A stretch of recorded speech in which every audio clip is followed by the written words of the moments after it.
So, my dear students, very few days are left for the exams and we have to make the most of it. This is the time जहाँ पर हमें focused revision करने की ज़रूरत है. And as you know, OMSM is not just any other subject in your syllabus. This is a very high scoring paper. और ये एक deciding factor है if you're looking to clear your group or to secure your aggregate. So with the right strategy and focused revision, this paper can boost your marks significantly. So ये कौन से topics हैं, कौन से ऐसे modules हैं which you must focus on, that is what we are going to decode in this particular video. And students, this is not just based on some random guesswork or predictions. This is coming straight out of ICMI's past trend analysis.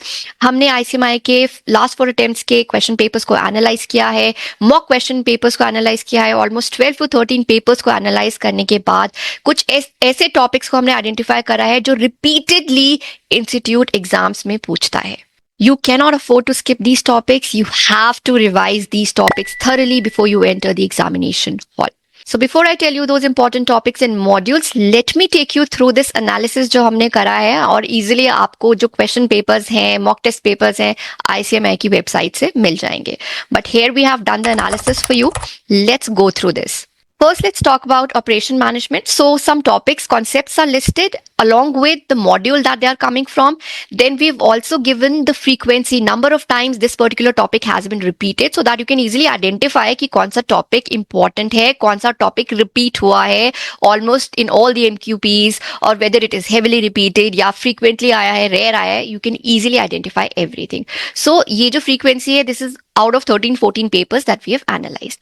Assignment problem almost 11 times पूछा गया है. Almost in all the MQPs and exams, very important. Simulation 9 times पूछा गया है. Scheduling also 9 times, very heavily repeated. Transportation problem कम बारी पूछा गया है. It is not as frequent but it is important. Then PPC के जो objectives हैं, theory की बात करें तो ये बार बार कंसिस्टेंटली इंस्टीट्यूट ने पूछा है. सो अगर मॉड्यूल 4 से आपको थियोरी करना है तो आप पीपीसी के ऑब्जेक्टिव्स इतना कर लो, that is more than enough. Then LPP 2 बारी पूछा गया है, less frequent. Then work study, time study, ये भी आपसे पूछा गया है but rarely. Then moving further to the next topic which is project management. So whether network analysis, critical path method है या MCQs में crashing के questions हैं, almost 11 times हमसे पूछा गया है. Every exam, almost all the mock question papers में project management का question होता है, PERT, CPM.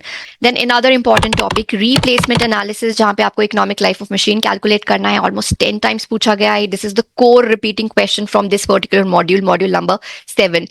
Same another topic, preventive maintenance, इसके मीनिंग, इसके एडवांटेजेस, ये भी बार बार आपसे पूछा गया. It has been frequently asked. So from module 7, this is also very important. Then we have other not so important topics like breakdown versus preventive cost का comparison, replacement policy. So ये theory questions हैं जो module 7 से हमसे पूछे गए हैं. Then 2 very important topics coming from module number 2. Inventory control, जहाँ पे आपको EBQ, stock levels calculate करना है. Then demand forecasting, trend analysis, sales forecasting, ये वो topics हैं जो almost हर MQPO एग्जाम में पूछे गए हैं या every alternate paper में हमसे ये पूछ लिया जाता है. Then module 1 से we know that theory question ही आता है and the most popular theory question from this module is scope of operation management जो almost 7 times हमसे पूछ लिया गया है. Then from module 3 product life cycle बार बार पूछा गया है almost 5 times. And from module 3 productivity tools या productivity increase करने के methods, this is moderately repeated 5 times. And TQM का क्या scope है ये हमसे पूछा गया है. So this was the past trend analysis of operation management. Now let me take you through the analysis of strategic management. So as you can see, the concepts given by Porter are very important from module number 9. Value chain and 5 forces framework almost 10 times repeat हुआ है. Then portfolio analysis is also important question, almost 10 times repeated. One or the other question related to portfolio analysis has been repeated time and again. Then strategic planning topic, ये 3 to 4 times पूछा गया है. It is moderately asked.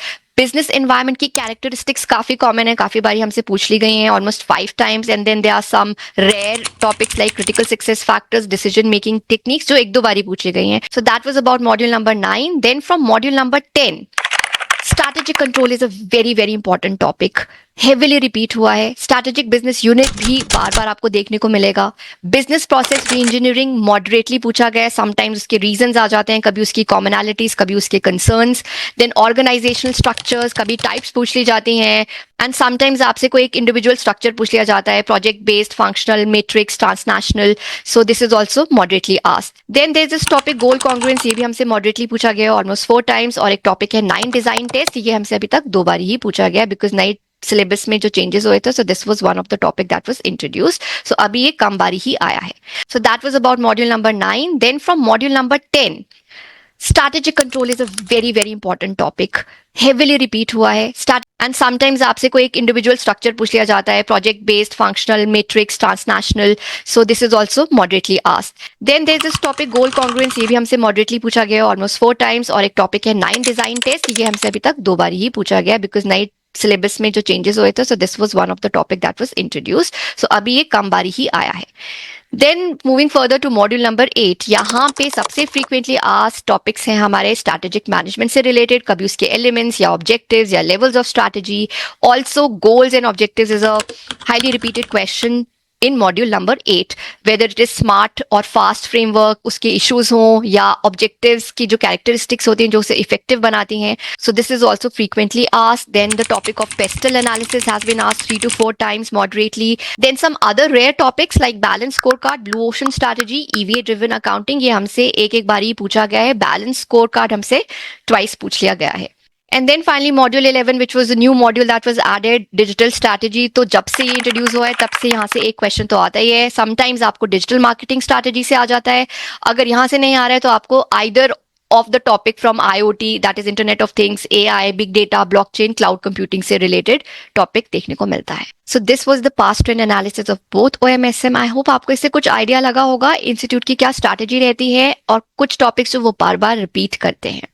Now coming on to the main part which you are waiting for.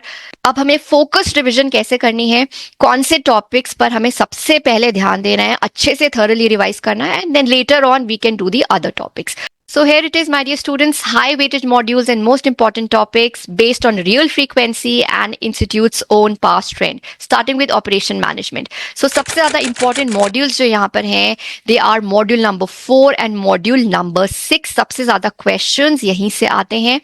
Module number 4 से high weighted topics are assignment problems, simulation, scheduling, transportation, PPC objectives. और ये जब हो जाए तो आप बाकी सारे topics कर सकते हैं. Now you must have noticed मैंने LPP को टिक नहीं करा बिकॉज ये जो हाई वेटेज टॉपिक्स हैं, this is as per the frequency. जो एनालिसिस जो हमने ऊपर किया, एलपीपी ज्यादा बार रिपीट नहीं हुआ था in comparison to simulation, assignment etcetera, but repeat हुआ है. सो आप एलपीपी भी करके जाओगे और बाद में आप बाकी सारे टॉपिक्स करोगे like line balancing, queuing etcetera. But module 4 सबसे पहले रिवाइज करना है, प्रैक्टिस करना है. देन मॉड्यूल 6 तो आपको पता है, it's all about network analysis, PERT, CPM. तो यहाँ से क्वेश्चन आता ही आता है, आपको ये वाला मॉड्यूल भी अच्छे से करके जाना है. Then after that you will shift to module number 7 and आप मॉड्यूल नंबर 7 से ये 3 टॉपिक्स करके जाएंगे, replacement analysis, preventive maintenance and breakdown versus preventive. ये जो थ्योरी क्वेश्चन है बिकॉज इसकी भी हाई वेटेज है. सो बेसिकली अगर आप अपना मॉड्यूल नंबर 4, 6 और 7 अच्छे से कर लेते हैं दीज टॉपिक्स, देन आपका 70% अप्रोक्सीमेटली यहीं से कवर हो जाता है. You are 70% ready for the exam. उसके बाद आप करोगे मॉड्यूल नंबर 2. मॉड्यूल नंबर 2 से सबसे पहले आप demand forecasting and EBQ, stock levels, इनके प्रैक्टिकल्स करोगे, ये प्रैक्टिस करोगे बिकॉज इसकी भी हाई वेटेज है. उसके बाद आप ये तीनों module number 3, 1, 5 as per your own preference कर सकते हो. मॉड्यूल नंबर 3 पे आप पीएलसी पर ध्यान दोगे, product design, layout, design thinking. Module number 1 से as we seen scope of operation management, this is very important, तो आप ये वाला टॉपिक कर लीजिए. उसके बाद आप प्रोडक्टिविटी टूल्स और टीक्यूएम का स्कोप फ्रॉम मॉड्यूल नंबर 5 जिसकी काफी लो वेटेज है, आप ये कर सकते हैं. स्ट्रैटेजिक मैनेजमेंट में सबसे पहले आपको मॉड्यूल नंबर 9 करना है, then module number 10. Both are very important. दोनों ही मॉड्यूल से हमें 2-2 क्वेश्चंस देखने को मिलते हैं इन एग्जाम्स. मॉड्यूल नंबर 8 और 11 से एक एक क्वेश्चन पूछा जाता है. Now the important high weightage topics here are value chain, Porter की 5 force framework, portfolio analysis, like I told you, all the concepts related to portfolio analysis, whether उसकी approaches हैं या concept है, BCG matrix, strategic planning के stages जो कभी कभी process के नाम से या steps के नाम से आ जाते हैं, and alternatives that you must do, the concept of critical success factors कर लीजिए, decision making, business environment, this must be done. Then from module number 10, strategic control is a very important topic. उसकी guidelines, types, approaches, सब कुछ आपको करके जाना है. BPR के छोटे छोटे topics हैं like reasons, commonalities, concerns. This you must do. Strategic business unit का topic, organization structures and 9 design tests को आप एक बारी reading दे देना. Then after you are through with module number 9 and 10, तो ये अब आपकी choice है कि आपको module 8 के topics करने हैं या module 11 के करने हैं. Module 11 से भी definitely एक question आने वाला है और module number 8 से भी. Now module number 11 में थोड़ा कम होगा theory पढ़ने के लिए, because ज़्यादा से ज़्यादा आपको digital marketing strategies पढ़नी है और ये कुछ concepts हैं like blockchain, big data, AI and IoT. AI अभी recently आया है, so you may not expect this in at least the upcoming attempt. And then आप मॉड्यूल नंबर 8 कर सकते हो. यहाँ पे ये काफी सारे टॉपिक्स हैं टू रिमेंबर बट इजी हैं. सो गोल से related SMART framework, FAST framework, objective से रिलेटेड कैरेक्टरिस्टिक्स हैं, issues, levels of strategy, SM की कैरेक्टरिस्टिक्स, उसके एलिमेंट्स एंड पेस्टल एनालिसिस, ये सब आप कवर कर सकते हो. So this is completely your choice. You can play alternatively amongst module number 11 and module number 8. So in short, my dear students, from operation management, module number 4, module number 6 and module number 7 पहले आप करोगे. Module number 2 से 2 important topics, demand forecasting and EBQ, ये आप करोगे. उसके बाद आप बाकी के मॉड्यूल्स और टॉपिक्स करेंगे. स्ट्रैटेजिक मैनेजमेंट में मॉड्यूल नंबर 9 and 10 बिल्कुल भी आप स्किप नहीं करोगे. सबसे पहले ये करेंगे and if time permits module number 11 and module number 8. So that's all from my end, students. Don't forget, OMSM is a scoring paper. It can help you clear your group. It can help you secure your aggregate. So जो strategy, जो approach आपको बताई गई है, जो topics आपको बताए गए हैं, please follow the same. All the best, everyone.